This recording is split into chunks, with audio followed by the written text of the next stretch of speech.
I'm Eric Wilkie. I'm here with Joel Betts, and our guest today is David Gregg. Thank you, David, for joining us.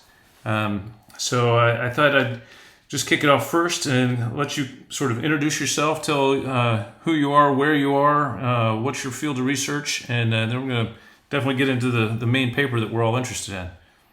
Sure. Thank you so much, Eric. It's a pleasure to be here with you all. So I'm David Gregg. I'm a clinical psychologist. Did my doctorate up at Ohio State University, and I now work for the U.S. Department of Veterans Affairs, specifically the VA in San Antonio, Texas, the Audie Murphy VA. And obviously my field in general is clinical psychology, but my subspecialty is in positive psychology. So sort of the science of human flourishing and well-being and how we can improve that in individuals, both with clinical diagnoses and without clinical diagnoses. Awesome. Well, we came across you just looking for tools on how do we help our clinical team reduce burnout. And the paper that we came across was Healing Through Helping, an experimental investigation of kindness, social activities, and reappraisals as well-being interventions. Right? Nice long title. Yes. And that's what scholarly articles are all supposed to have, those kind of titles. Right. So I thought, if you don't mind, what was known about this? What made you pick this topic? And then we'll kind of dive in a little bit more into the paper. Sure. Yeah. So I'll start maybe with what was already known. So I wasn't the first person. My advisor and I were certainly not the first people to show that acts of kindness can be beneficial for our well-being. Other people had done that before us. What was not known, though, is this something that's beneficial for folks who are already starting out feeling fairly depressed and anxious, where a lot of times the wisdom is, hey, take a break from doing things for other people and kind of, step back and heal yourself and rest. The other thing that wasn't known, though, is how does acts of kindness stack up to some of our other more well-established mental health interventions, like cognitive behavioral therapy is one we use a lot in clinical psychology. And so that was kind of the impetus for this research, is seeing we have this tool, acts of kindness. How does it compare to cognitive behavioral therapy techniques? And the lead up to it was essentially showing that a lot of our CBT techniques don't tap into social connection, which actually turns out to be one of the most important things for long-term well-being. So CBT is great for reducing depression, anxiety, and stress, but the research was showing it doesn't do as good a job at improving social connection. And so we thought, well, hey, maybe acts of kindness can not only improve some of those aspects that CBT is already effective for, depression, anxiety, etc., but also potentially improve social connection, which we know is one of the most important, if not the most important ingredients for flourishing. So, David, you bring up a couple questions in my mind. So, you're a clinical psychologist. You're speaking to people that are kind of on the medical side of the world. So, how does, and I didn't look at this beforehand, but how does CBT or cognitive-based therapies compare to, perhaps the quick fix of a pill in a bottle, the SSRIs and that sort of stuff? Sure. Yeah. It's a hotly debated topic in my field. So, what they've generally found is, I'll use depression as an example. So it's one of the most common, if not the most common mental health conditions. So what they've generally found is that for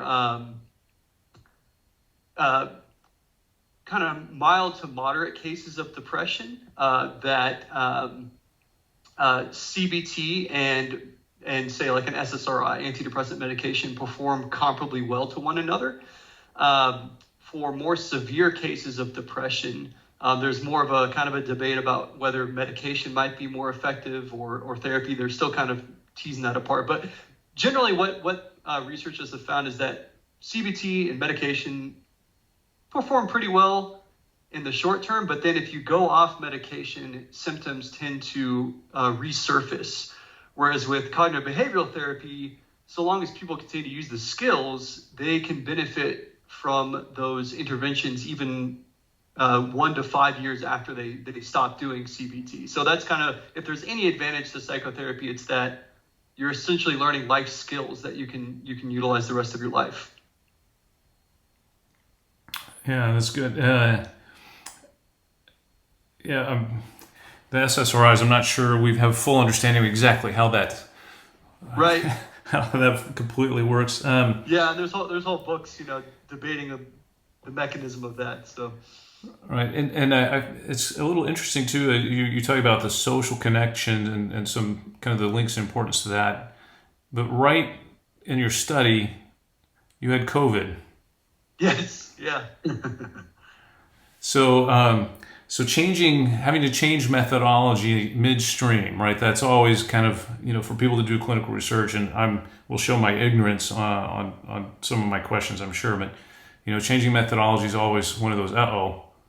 Does that invalidate our results? Does that introduce a bias that we did not anticipate or could account for? So how did you tackle that?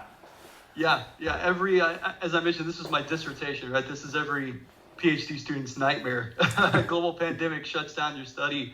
And fortunately, we were about 75% of the way through data collection already. And everyone in our study actually began the study under normal pre-pandemic conditions. It was only, I think it was about 20% of the sample participated in some leg of the study after the pandemic hit. So we got lucky in some ways that it was only a short window that it affected things. However, what we ended up doing is we tried as best as we could to just modify the acts of kindness and the social activities, which was one of the other conditions people were assigned to conform to the regulations about social distancing. So, hey, can you play board games, for example, with members of your own residence? Can you do acts of kindness for people in your own residence? That way you're not having to go outside and interact with people beyond the home. Or if you are going outside, can you do things like jogging or going for a bike ride rather than something that's in real close proximity with others. So we had to tweak it a little bit. We also ended up controlling for the basically participation during the pandemic in our statistical analyses. So we basically included a variable saying, did you participate during the pandemic or not?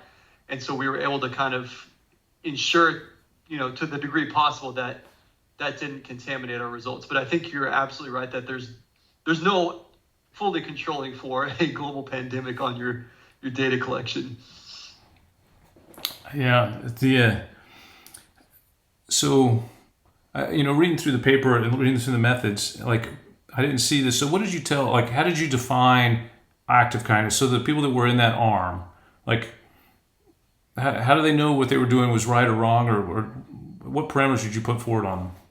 Yeah, great question. So the way we define an act of kindness is it's actions you do that benefit other people or make others happy, and that typically involves some cost to yourself in terms of time or other resources. And that second part's really important. There's this costliness to it, which is a little bit paradoxical, right? You're doing something costly, but it's benefiting the other person and benefiting you. So we didn't want people doing, for example, things that were just normal behaviors that they're required to do for work, for example. We wanted this to kind of be above and beyond what you normally do.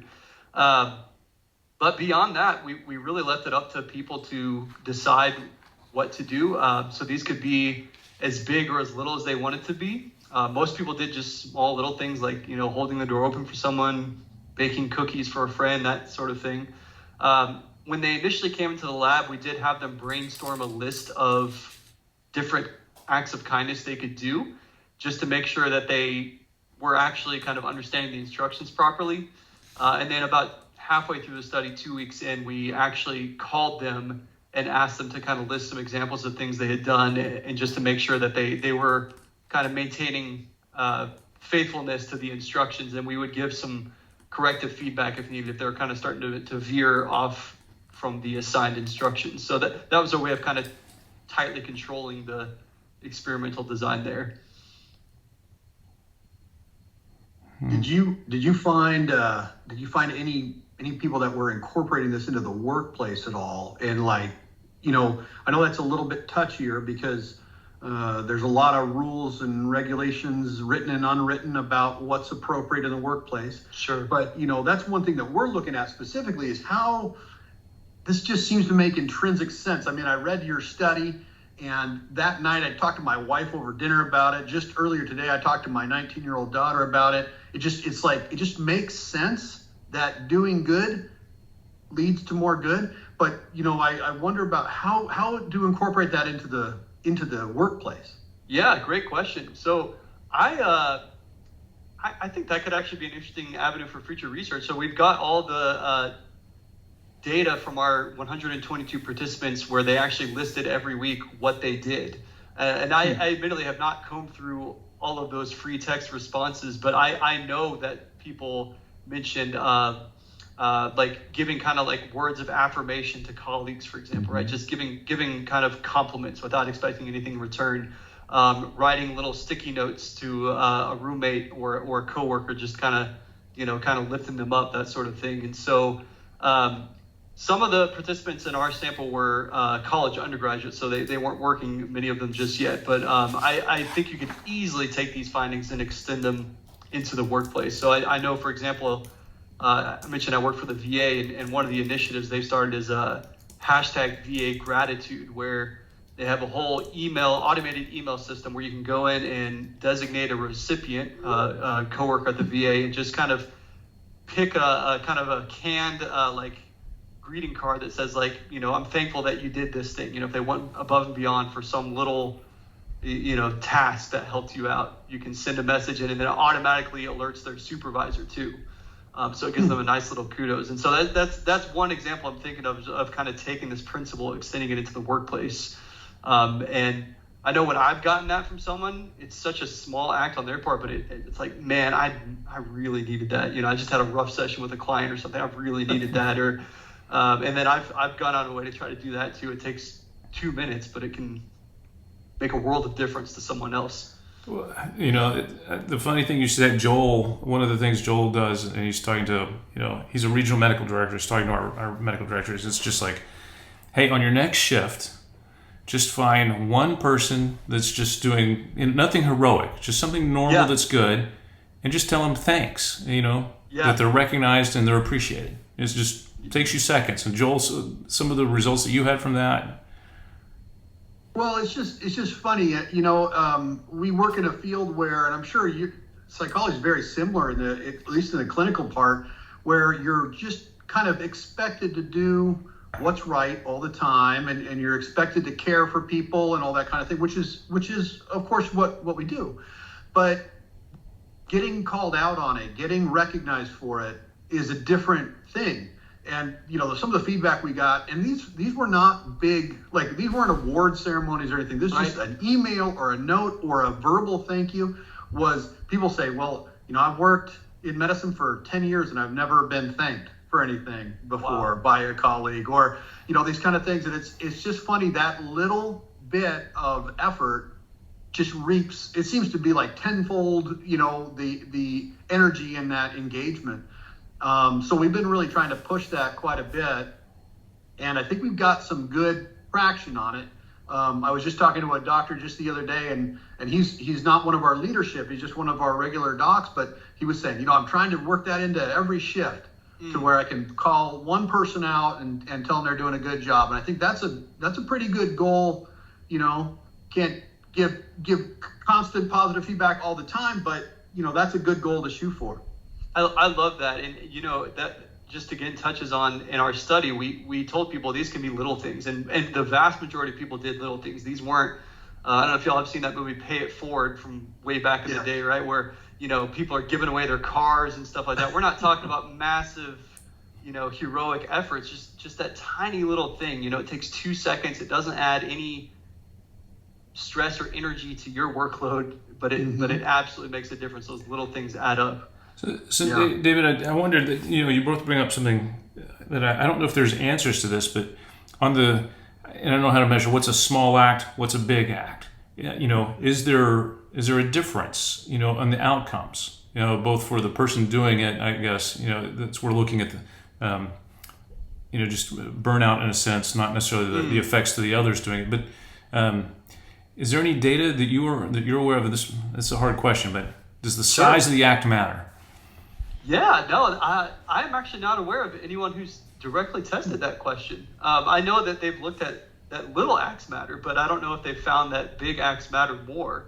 I will say that they have looked at whether there's what we call in psychology boundary conditions, like, points at which something like doing acts of kindness is no longer helpful. And what they found is, like, if you're doing more than, I think it was about 15 hours a week of like volunteering on top of your normal job, then folks start to get burned out. So I'm sure there's points at which doing things that are too big, too costly, too time consuming would actually lead to more burnout.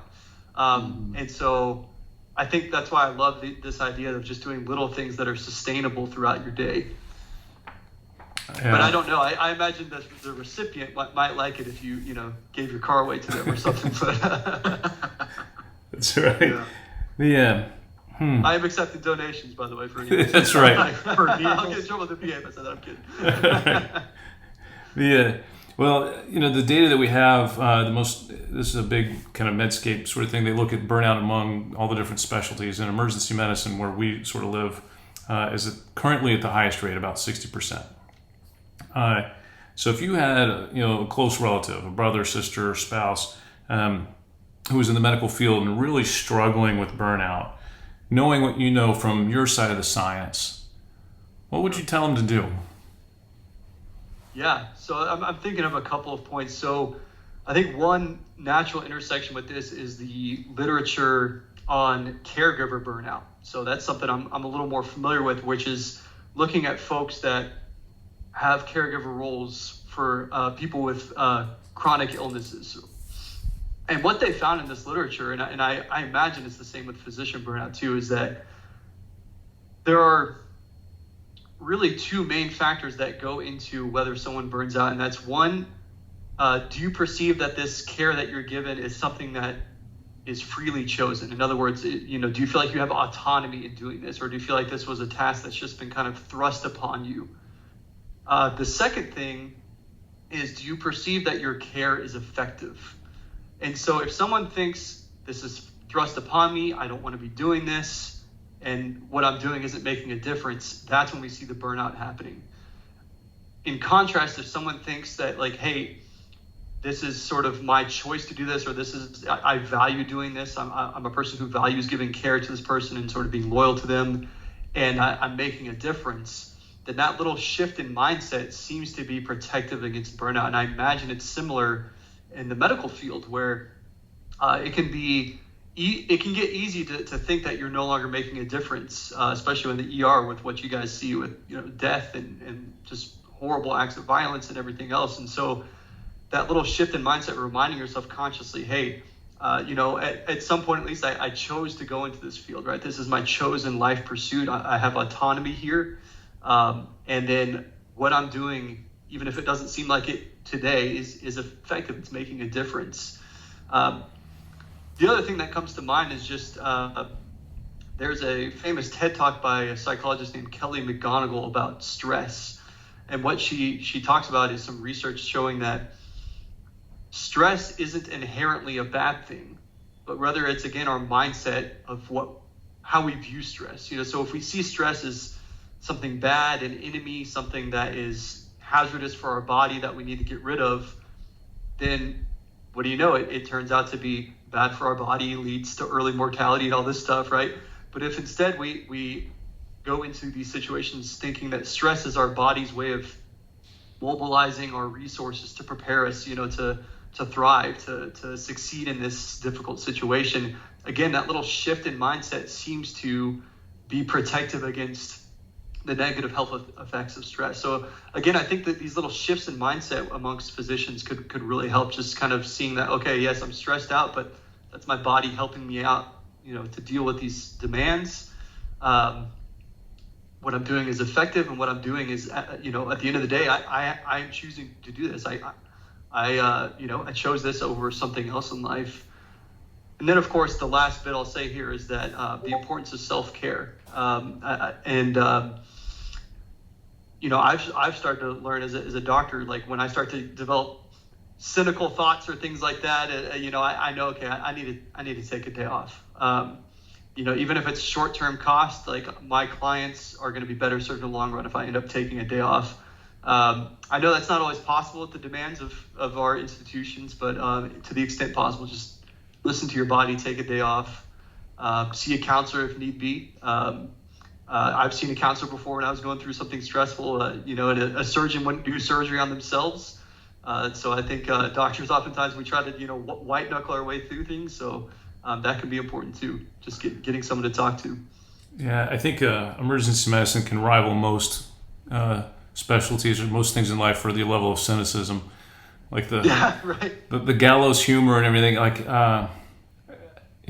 people outside the emergency department would have a hard time understanding and think these people are horrible humans with the gallows humor that occurs. But like I said, I think it's it's kind of a long-standing defense mechanism. But so from your acts of kindness experience, if you were talking to Joel or you're talking to me, and you thought, they're a little crispy. They're especially in the middle of COVID when it was just terrible. And so if you're like, hey, from my research, from my acts of kindness, here's a couple things you can do that may make things better. Because it's part of the stress and the burnout. It may not be clinical levels of depression, but there are depressive overlays, if that makes sense. Yes. So there's really an infinite array of possibilities here, but just a couple of ideas that are coming to mind are, I think those words of affirmation to colleagues, right? So just making a point once a day to give a compliment to a colleague, to just thank them for the work they're doing. There's also just what we call instrumental support in psychology, right? So help with practical needs. So giving a coworker a ride if their car's in the shop, or just volunteering to assist with the task if they're overwhelmed.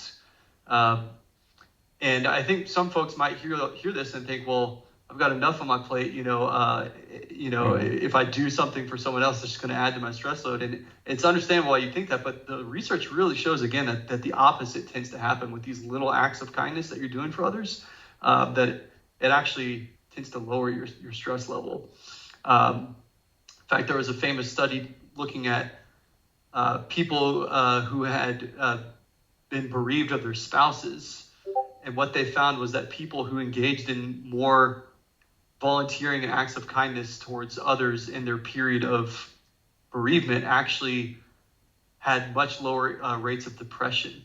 And so that really just, again, shows that even when you're going through something very difficult, those acts of kindness towards others seem to be protective rather than adding to our stress. Yeah, one thing that I was, when I was reading these studies and looking at it, one thing that I looked at was it seems to me that burnout and depression kind of walk hand in hand a lot of times. And I remember in my undergrad that, in one of my classes, they were teaching about learned helplessness and about how that can lead to depression and kind of, feeling overwhelmed. And one thing I just thought was great about the study was that, this required a proactive outlook. Like, it required them to do something besides just take a pill or sit while someone talked to them.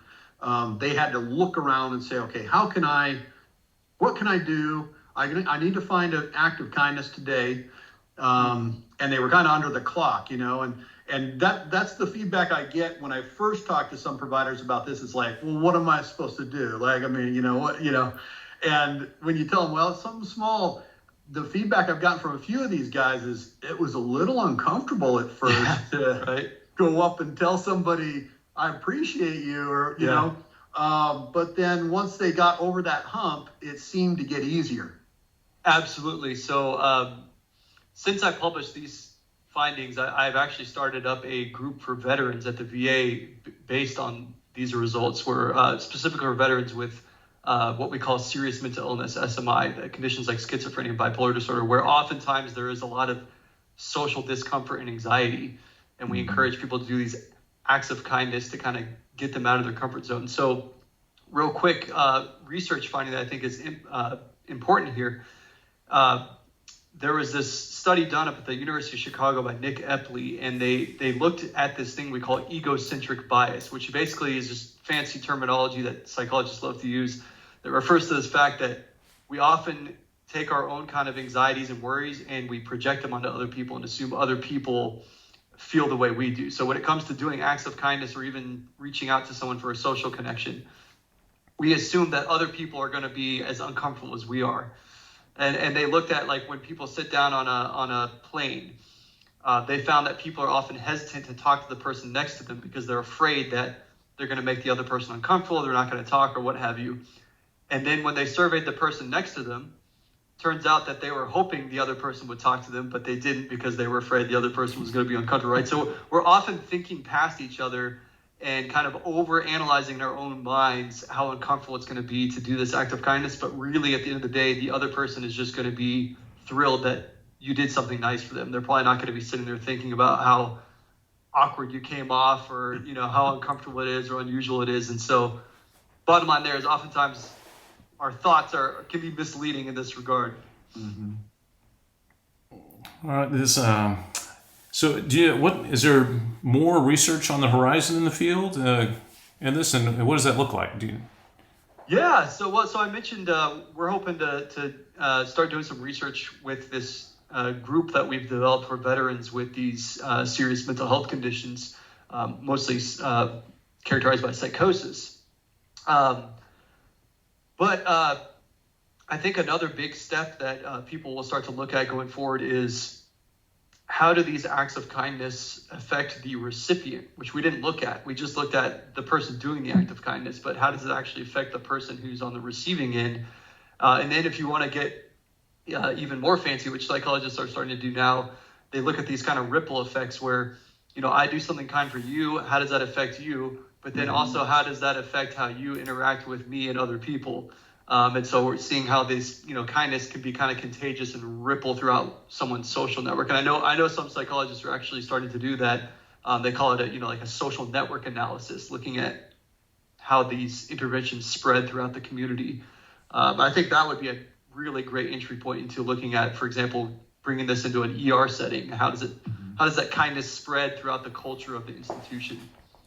Yeah, and then if I could put a request in for research, you know, there's the Maslow Burnout Inventory that's used. So, you know, you'd be like, all right, you take this assessment, do these acts of kindness for the next 6 weeks or whatever, and then, you know, reassess.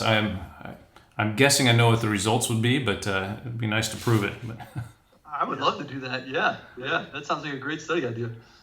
Yeah. All right. So I guess I'll give you the last thing, that if you had a magic wand, you know, to cure burnout, you know, again, I'm biased towards curing it in the medical profession, but it's not just medicine. What would you do with your magic wand to make this all go away? Woo, okay. Well, I mean, first thing would probably be better work conditions. I know, you know, doctors are often overworked, long hours. We work much longer hours in the United States than physicians in other places. So I do that. I give them more time off. But in terms of more time off, better pay, you know, all the typical things that go with healthy institutional culture. But in terms of just what you can do on your own as an individual, you know, regardless of the support of the institution, I think I would create a culture where folks feel more comfortable just talking about their burnout and stress. There's kind of a stigma attached to it. And so kind of destigmatizing that, hey, it's okay to go and, you know, talk to a counselor, for example, if you're going through a lot of burnout and having a hard time, and talk about it with the supervisor. And it doesn't need to be this, you know, shameful thing. And then the last bit I would say is just telling people that it's okay to take a break and rest when needed. I know that what we do as doctors is very important work, and it can feel like I'm not allowed to take a break because my patients need me. You know, if I'm not going to do it, who else is? But ultimately, I just like to remind folks, your patients are better served when you're at your best. And so taking a day off, some time off, oftentimes is going to better serve your patients in the long run, even if they are missing you on that particular day or week.